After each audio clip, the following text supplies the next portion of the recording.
but you have a team in the north that passionately sing and God save the King now as it is Yeah.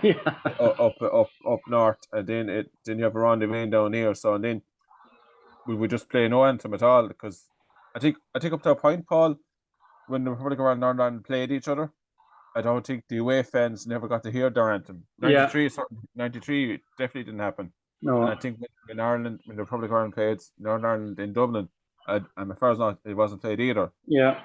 I don't think they've made each other in a competitive game like a qualifiers. Yeah. I don't think since 1995. I Yeah. think for Euro 96, I think they were both in the same group. Northern Ireland lost 4-0 at home to the Republic, and then I think they drew 1-1 in Dublin. I think they haven't played each other in a competitive game since. It would be interesting to see the reaction in a big game, particularly when there's something on the line. Yeah. Maybe both teams were doing well in the group and they had some chance, maybe getting into a playoff position or getting into second or something like that. Now that's probably expecting a lot. Where if there was something really right on the game, where if one team won, they have a great chance of qualifying. If the team lost, they're out. How would the reaction be then for the game? Yes. But I think, get back to your point, it would, from a pure sporting point, it probably makes sense. But from a history point of view, a board's decision point of view, FAI and the IFA above North, it probably would, like you said, be turkeys voting for Christmas because, as I said earlier on, half of the board will have to go, they'll have to join up. Where will the decision making be? Would they have one half of the board up in Belfast, maybe half of them down Dublin? Where would the home games be played? Where the home games be played? The revenue. Yeah. So you also have to go back to if there's a team joined up, I think under the UEFA rules, if it'll be seen as a new team, so that the football team will be seen as down last, like down the 6 seeds, down with San Marino and all this stuff. Because no, I don't even know. Of course, the IFA and the Northern, they are the original. They were one of the original associations that were formed way back in the whenever it was, 1870s, 1880s. So they actually, Northern Ireland can actually lay claim to that heritage. They like the jersey in front of you, it was called Ireland, but the emblem is the same emblem now that Northern Ireland use. They are the original. They go way back to, I think England and Scotland was the first international match that was played, but Northern Ireland wasn't that far behind us. They were one of the first. Yeah.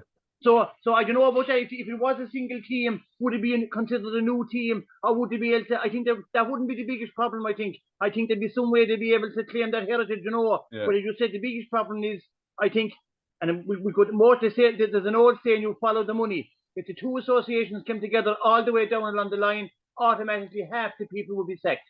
That's just. I think that's the biggest stumbling block, as far as I can see it. And financially, too, where would the games be played? Yeah, and also, what would the actual association would be called? Just the Irish Football Association, like with the way it is known in Northern Ireland now, would it be revamped as some other organisation? Because you could say people in the Republic might say, well, that's the same organisation as Northern Ireland. They're probably going to claim now that that it's the same organisation. It's going to be based in Belfast or whatever. Yeah. Because that was the main rivalry for the FAI. The FAI was formed in 1921. Yeah. But the people in the south felt that the north were making all the decisions, getting all the best players, and the leagues were the leagues in the time in the Republic were doing very, very well, and most of the best players were based in the south at the time. I was stressed, and then the IFA, the Irish Football Association, were making all the decisions, and getting all the best players and making all the decisions. So it has been that rivalry between them.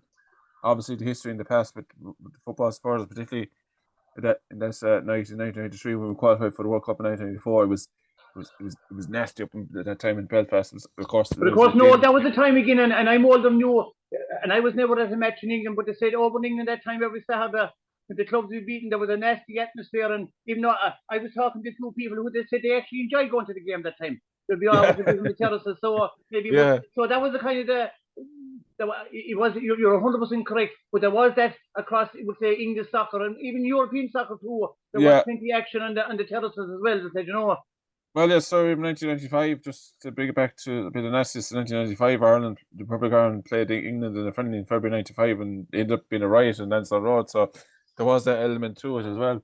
So, look, it's an interesting discussion. I think people have their opinions on it. But from a purely sporting point of view, it makes sense. But from maybe political point of view, from a association's point of view, it's probably a non-runner, Paul, to be quite honest with you. Just before we finish up, Noel, like I'm looking at the Northern Ireland team now, and I have to be honest, I just glanced before we start this. I haven't got a graphic for them. I wouldn't recognise any of the players, and that's not a derogatory, or that's not attacking or criticising or knocking. Do you know what I mean? Even most of the Republic of Ireland players, I just saw a list in front of me. I'd be debating to know what clubs they were involved with, but in Northern Ireland, a number of years ago, they had a very good player called Stephen Davis. He played over 100 caps. He was a great midfielder. He played in England for a number of clubs. Aston Villa. I think he played with Glasgow Rangers as well, but he played with Aston Villa. He played with a number of them. He was an exceptional player. But in recent years in Northern Ireland, I have to be honest, and this is not being critical, maybe it's my lack of knowledge, but I wouldn't recognise any of the players. Johnny Evans from Manchester United, from the last I can recognise. He's on the Manchester United team there. But there's no one else, can you recall off the top of your head now, who'd stand out? They're playing with the top club. Johnny Evans is the last fella I can recognise, and it's Stephen Davis. They're the last two, what I would call real top players. There was a good forward called David Healy. I think he played with Fulham and a few more clubs like that level would say. But he's retired a long time now. It's probably both teams at the moment are probably at the lowest step for a good while. Now, it was a major achievement for both teams to get to Euro 2016. It was brilliant. I mean, England, Wales, Northern Ireland, the Republic of Ireland all qualified. Scotland were the only ones to lose out. But I think the chance of that happening again, where you have a representative, maybe I think Scotland doing very well at the moment, where there's probably never going to happen a time when all 5 teams, England, Scotland, Wales, Northern Ireland, and the Republic of Ireland, are all going to qualify. I think the closest was Euro 2016, where 4 teams got there. Scotland were the only teams to lose out. And I just feel, from a pure sporting point of view, yes, it might make sense. But from, as we keep saying, as an association point of view, maybe, fans themselves, Paul, might be a bit iffy about it as well, to be honest. I'm not really sure. No, I just thought of something else. Sorry for cutting across you. There was a thing called the British Championship one time where England, Wales, Scotland, and it was original Ireland, but didn't become Northern Ireland played. That finished up in 1984, and Northern Ireland are actually defending champions. They won at that time. They had a great team. I was just wondering now, if we left England out of it, if Scotland, Wales, the Republic of Northern Ireland had an annual tournament, what were your thoughts on that bit? Well, to be fair, Paul, there was a competition, I think when Trapattoni was in charge, called the Nations Cup or something like that. Right. The trouble was, England didn't join us, and I always feel with these tournaments, even though we're great rivals with England, you need England for maybe a bit of glamour and a bit of high profile. They played all the games in Dublin. Who was involved in this now? Wales, Northern Ireland, Scotland, and the Republic. Oh, right, I never heard that. Yeah. Sadly, there's probably a reason why we never heard it, because we never tried it again. Right. It was tried in 2013 or 2013, I think, I'm not mistaken. Right. Ireland won the final 1-0 against Scotland. I think there was a game between Northern Ireland and Wales, or I think it was Northern Ireland and Wales, or Scotland and Wales, or whatever it was. There was hardly anyone at the game in the Aviva Stadium in Dublin. So it was very, very poor. Right. Now, they tried it, but I think the big thing was they needed England in it too. I always feel England probably, if you look at the Six Nations, I think England's probably the most important team because everybody wants to beat them. Yeah. And they bring that trick in them and the whole lot. I think the whole point was that in that tournament England didn't play it, and I think people lost interest in it very, very quickly. Yeah. But there is a historical, that British Championship, that was the oldest international competition. It finished up in 1984. England, Wales, Scotland, and it was Ireland originally, and became Northern Ireland. That was the oldest competition in international soccer. There was, and I'm sure that the games at the time were very, very well fought. But I was just thinking, when you talk about a tournament between all the nations, they said they tried out. I think it was the Carling Nations Cup. I think it was Ireland actually ended up winning the thing. You can search it. You can actually search it up there, Paul. Sometime, Yeah, and I think we won. I think Robbie Keane got the winner, and we got the cup. And it was during Trapattoni's time, so it wasn't like 20 years ago. Like that. I wonder where that cup is now. Is it stuck inside in the boot of the car somewhere? It's probably had the trophy room got on a bit of dust, Paul, to be quite honest, because I've heard because the big thing was, I remember people thinking about it.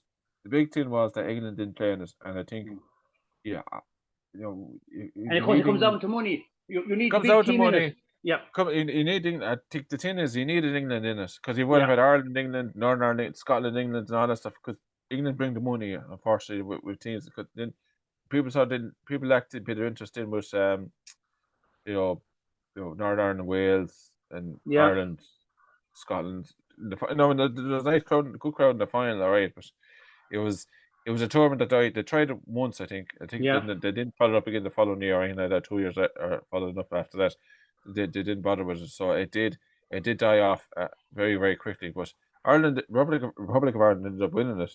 I can't remember all the results, but I remember they beat Scotland 1-0 in the final anyway. And it was during Trapattoni's time. I think Ireland, for some reason, actually played. I don't know if they play in black one time or play the jersey. There was like an away jersey. It wasn't like the other way. Sometimes you have these funny away jerseys, but yeah, it was something that tried. Every turned up with England. England didn't really fancy us, and they felt like didn't really want it, and sadly it died away very, very quickly, as quickly as it came across us. So yeah, they did try something without England. I think, as I said, if England was in it, it'd be more interest, but it didn't happen. But like, it probably wouldn't be too bad to try it again. But the trouble is, Paul, there's so many international competitions now. You have the Nations League, you have the European qualifiers, and then you have the World Cup qualifiers, and then if the teams are lucky enough to qualify, you got the World Cup and you got the World Cup. And there's a way more teams now, because when the Soviet Union broke up, they came into about 12 teams. And then you had the former Yugoslavia have developed into 7 or 8 teams. And then you have all these teams like San Marino, Liechtenstein, Faroe Islands, Gibraltar. They weren't there years ago at all, Yeah, and like to qualify now, you need to play about 10 games. Yeah. If you're in a big group, like for example, I think Northern Ireland are a 6-team group. Yeah. I think you're guaranteed at least 10 games in that. So, or more even. But so yeah, it's where you fit that competition in, Paul. The players are burned out. They have a long season. Yeah. They start in August. They said that this was the longest season in history in football for a long time. Started in August and ended up going right to the middle of June. Yeah. So and like literally this day last week was the last time the international team played. So they were probably waiting around for 2 or 3 weeks after the finishing in the championship, for example, and then have to come back in and what was it? July, June the 17th or whatever date it was again for the international game. So it's probably non-runner, Paul, at the moment, because it'll come down to money. But you have to have England in it to make it successful. Yeah. Okay, no, that's great.